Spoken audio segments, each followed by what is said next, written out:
Divorce এখন মানুষ ডাল ভাত পান্তা ভাতের মতো বানিয়ে ফেলেছে। নারী কথা বোঝে না, লাগাও ডিভোর্স। পুরুষ কেয়ার করে না, লাগাও ডিভোর্স। অথচ এই নারী পুরুষেরাই দ্বিতীয় বিয়ের পর পার্টনারের প্রতি 10 গুণ বেশি সচেতন হয়ে যায়। সব সময় সতর্ক থাকে অ্যাডজাস্টমেন্টে যেন কোনো ঘাটতি না হয়।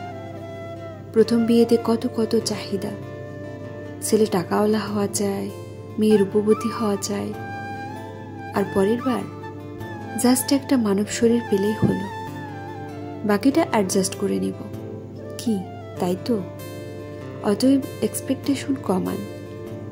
আজকের এক সম্পর্কে যত এক্সপেকটেশন করবেন, কাল আরেকটা সম্পর্কে গিয়ে তত অ্যাডজাস্ট করতে হতে পারে।